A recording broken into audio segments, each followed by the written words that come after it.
Polaznici i polaznice osnovne muzičke škole u Prijepolju, odsek za klavir, za takmičenje i koncerte su vežbali na pijaninu, a na koncertima svirali na profesionalnom klaviru.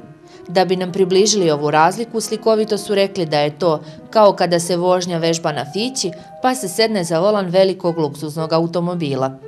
Ističu da će novi klavir u velikoj meri unaprediti njihov rad.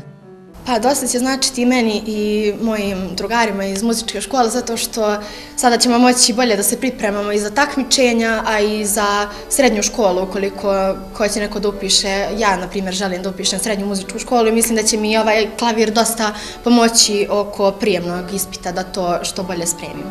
Pomoći će nam također naravno i pred koncerte zato što do sada smo vežbali na školskim starim klavirima, a svirali smo na totalno drugačijim klavirima na koncertima i to će nam dosta doprineti i bit će nam jako lakše da sviramo. Sada imamo velike mogućnosti da pripremamo decu za takmičenja, da pripremamo decu prvo za javne časove, za interne časove koje sad možemo da održavamo u našoj sali koja sad zaista izgleda prelepo jer je i adekvatan prostor, imamo sad i adekvatan instrument. Zatim, kao što su deca rekla, na takmičenja, na prijemne ispite, ko želi dalje da nastavi muzičko školovanje i u mnogome ovaj klavir tome doprinosi. Naime, škola postoji od 1971. godine i nešto o čemu smo sanjali, konačno smo i dosanjali da u školi nabavimo jedan ovakav polukoncertni klavir. Ja bih iskoristila priliku da se zahvalim opštinskim vlastima koji su imali sluha za umetnost, za kulturu, jer kao što znate, ovo je jedina umetnička škola u našem regionu i opštinske vlasti su imali razumevanja za naše potrebe i krajem godine obezbedili su nam sredstva za nabavku jednog ovakvog instrumenta.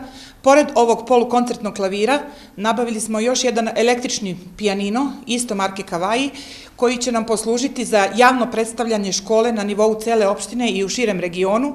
Za sredu je zakazan i redovni polugodišnji koncert.